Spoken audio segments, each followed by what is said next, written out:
জানিয়ে দিব হাতে থাকা সর্বশেষ আপডেট আন্তর্জাতিক সংবাদ। প্রথমেই সংবাদ শিরোনাম, এরপর বিস্তারিত। মার্কিন সামরিক বাহিনী ৬টি পারমাণবিক বোমা হারিয়ে ফেলেছে।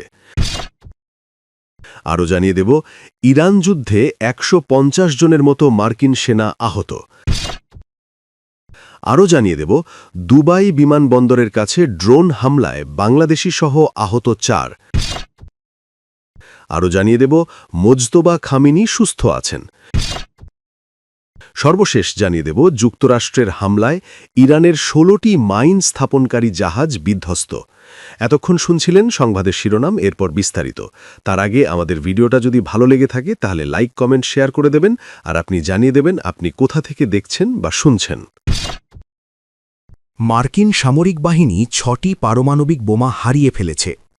যুক্তরাষ্ট্রের বিশাল পারমাণবিক অস্ত্রভাণ্ডার থেকে বিভিন্ন সময় হারিয়ে যাওয়া ৬টি শক্তিশালী পারমাণবিক বোমা নিয়ে নতুন করে আন্তর্জাতিক মহলের দুশ্চিন্তা দেখা দিয়েছে।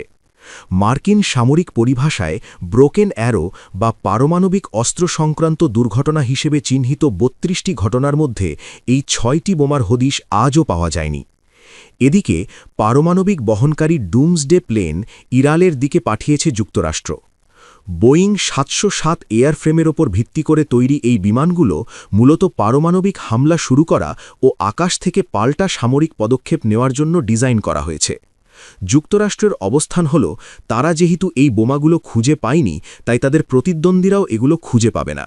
তবে সমুদ্রের তলদেশে বা নির্জন স্থানে পড়ে থাকা এই মারণাস্ত্রগুলো যে কোনো সময় একটি বড় শহর ধ্বংস করে লাখ লাখ মানুষের প্রাণ কেড়ে নেওয়ার ক্ষমতা রাখে। নিখোঁজ এই অস্ত্রগুলোর মধ্যে অন্যতম আলোচিত ঘটনাটি ঘটেছিল ১৯৫৮ সালে টাইবি দ্বীপের কাছে। তখন একটি B-47 হাইড্রোজেন বোমারু বিমান মাঝ আকাশে অন্য একটি বিমানের সঙ্গে সংঘর্ষের শিকার হলে নিজের কাছে থাকা মার্ক ১৫ হাইড্রোজেন বোমাটি সাগরে ফেলে দিতে বাধ্য হয়। প্রাথমিক পর্যায়ে এটি একটি নকল বা ডামি বোমা বলে দাবি করা হলেও পরবর্তী সময়ে বিভিন্ন তথ্যে জানা যায় যে এটি একটি পূর্ণ মাত্রার শক্তিশালী অস্ত্র ছিল। ব্যাপক অনুসন্ধান চালিয়েও আজ পর্যন্ত সেই বোমার কোনো হদিশ মেলেনি। এছাড়া গত কয়েক দশকে এমন আরও ৫টি পারমাণবিক বোমার সমুদ্রের অতল গহ্বরে অথবা দুর্গম স্থানে হারিয়ে গেছে, যা এখন পর্যন্ত উদ্ধার করা সম্ভব হয়নি। বর্তমানে মধ্যপ্রাচ্যের অস্থিতিশীল পরিস্থিতি এবং পারমাণবিক শক্তিধর দেশগুলোর পাল্টাপাল্টি হুঁশিয়ারি এই হারানো মারণাস্ত্রগুলোর ঝুঁকিকে আরও বাড়িয়ে তুলেছে। ইরান যদি কোনোভাবে এই নিখোঁজ প্রযুক্তির নাগাল পায়, তবে তা বৈশ্বিক নিরাপত্তার জন্য এক চরম বিপর্যয় ডেকে আনবে বলে মনে করা হচ্ছে। বিশেষ করে টাইবি দ্বীপের মতো জায়গায় যেখানে বোমাটি হারিয়েছে, সেখানে এখন কোনো অনুসন্ধান চালানো হচ্ছে না। কিন্তু আধুনিক উন্নত প্রযুক্তির সাহায্যে ইরান বা অন্য কোনো পক্ষ যদি সমুদ্রের গভীরে তল্লাশি চালায়, তবে যুক্তরাষ্ট্রের এই পুরনো ভুলগুলোই তাদের জন্য সবচেয়ে বড় আশীর্বাদ হয়ে দাঁড়াতে পারে। এদিকে মার্কিন প্রেসিডেন্ট ডোনাল্ড ট্রাম্প গত বছরের শেষ দিকে পেন্টাগনকে রাশিয়া ও চীনের পাল্লা দিয়ে নতুন করে পারমাণবিক অস্ত্র পরীক্ষার নির্দেশ দিয়েছেন, যা এই খাতে নতুন করে প্রতিযোগিতার জন্ম দিয়েছে। পারমাণবিক অস্ত্রের এই আধুনিকায়ন এবং হারানো অস্ত্রের সংখ্যা দুইয়ে মিলে বিশ্ব এক চরম অনিশ্চয়তার দিকে ধাবিত হচ্ছে। সামরিক বিশ্লেষকদের মতে পুরনো ব্রোকেন অ্যারো ঘটনাগুলো কেবল ইতিহাসের অংশ নয়, বরং এগুলো বর্তমান ও ভবিষ্যতের জন্য একটি জীবন্ত হুমকি। যতদিন এই ৬টি মারণাস্ত্রের চূড়ান্ত অবস্থান নিশ্চিত না হবে, ততদিন পর্যন্ত এগুলো যে কোনো পক্ষকে আকস্মিক পারমাণবিক শক্তির অধিকারী করে দেওয়ার ঝুঁকি থেকেই যাবে। সূত্র মিরার ইউএস। ইরান যুদ্ধে ১৫০ জনের মতো মার্কিন সেনা আহত। ইরানের সঙ্গে চলমান ১০ দিনের যুদ্ধে এ পর্যন্ত প্রায় ১৫০ জন মার্কিন সেনা সদস্য আহত হয়েছেন বলে জানা গেছে। মঙ্গলবার ১০ মার্চ রয়টার্সের এক বিশেষ প্রতিবেদনে এই তথ্য প্রকাশিত হয়েছে। এর আগে পেন্টাগন কেবল ৮ জন সেনা সদস্য গুরুতর আহত হওয়ার খবর নিশ্চিত করেছিল। রয়টার্সের প্রতিবেদনটি জনসম্মুখে আসার পর পেন্টাগন তাদের ক্ষয়ক্ষতির হিসাব সংশোধন করে জানায় আহতের সংখ্যা আনুমানিক ১৪০ জনের মতো। পেন্টাগনের প্রধান মুখপাত্র শন পার্নেল এক বিবৃতিতে জানিয়েছেন, অপারেশন এপিক ফিউরি শুরু হওয়ার পর থেকে টানা ১০ দিনের হামলায় এই সেনা সদস্যরা আহত হয়েছেন। আহতদের শারীরিক অবস্থা সম্পর্কে পেন্টাগন জানিয়েছে, আক্রান্ত সেনা সদস্যদের সিংহভাগই সামান্য আঘাত পেয়েছেন। মুখপাত্র শন পার্নেল নিশ্চিত করেছেন যে আহত ১৪০ জনের মধ্যে ১০৮ জন ইতিমধ্যে সুস্থ হয়ে পুনরায় তাদের দায়িত্ব পালন শুরু করেছেন। তবে যে ৮ জন সেনা সদস্য গুরুতরভাবে আহত হয়েছিলেন তাদের সর্বোচ্চ পর্যায়ের চিকিৎসা সেবা প্রদান করা হচ্ছে।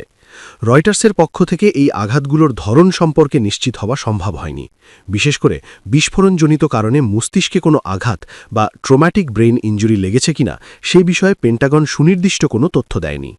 গত ২৮ ফেব্রুয়ারি এই সংঘাত শুরু হওয়ার পর থেকেই ইরান মার্কিন সামরিক ঘাঁটিগুলোকে লক্ষ্য করে প্রতিশোধমূলক হামলা চালিয়ে আসছে।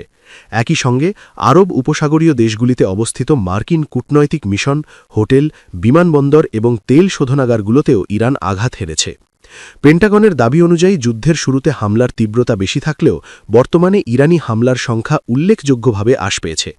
যুক্তরাষ্ট্রের পক্ষ থেকে ইরানের অস্ত্রের গুদাম এবং ক্ষেপণাস্ত্র উৎক্ষেপণ কেন্দ্রগুলো লক্ষ্য করে ক্রমাগত বোমাবর্ষণ করার ফলে ইরানের পাল্টা আক্রমণ করার সক্ষমতা কমে এসেছে বলে সামরিক বিশ্লেষকরা মনে করছেন।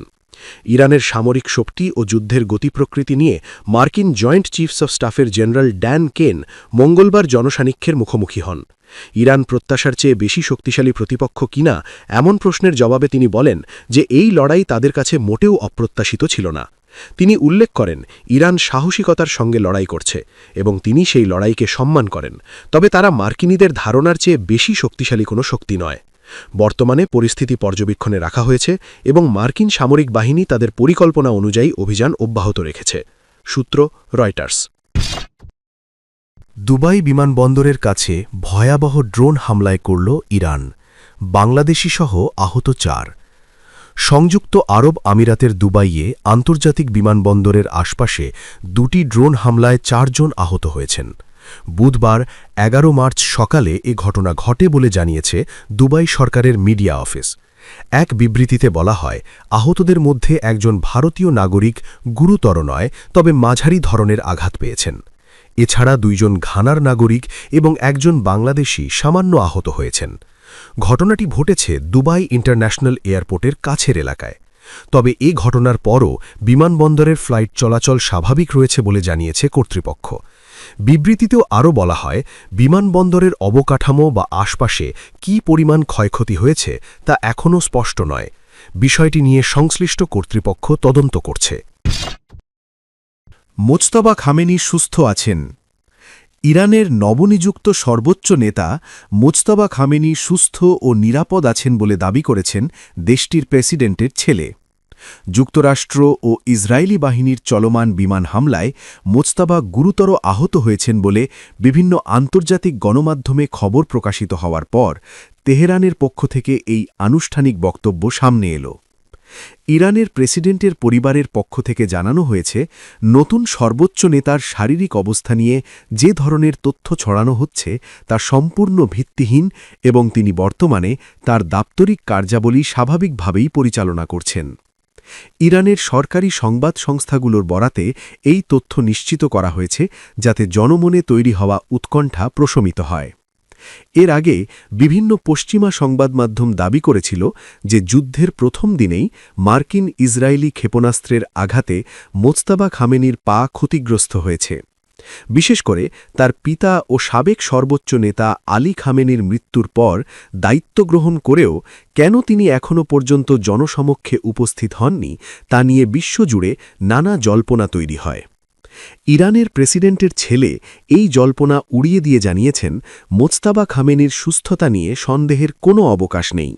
তিনি বর্তমানে নিরাপদ স্থানে থেকে দেশের প্রতিরক্ষা ও শাসন ব্যবস্থা তদারকি করছেন এবং সঠিক সময়েই তিনি দেশবাসীর সামনে উপস্থিত হবেন। ইরান ও যুক্তরাষ্ট্রের মধ্যকার এই যুদ্ধ যখন চূড়ান্ত পর্যায়ে রয়েছে, তখন শীর্ষ নেতাদের শারীরিক অবস্থা নিয়ে এ ধরনের পাল্টাপাল্টি তথ্যপ্রবাহকে একটি মনস্তাত্ত্বিক লড়াই হিসাবে দেখছেন বিশ্লেষকরা। তেহরান মনে করছে, নতুন নেতার আহত হওয়ার খবর ছড়িয়ে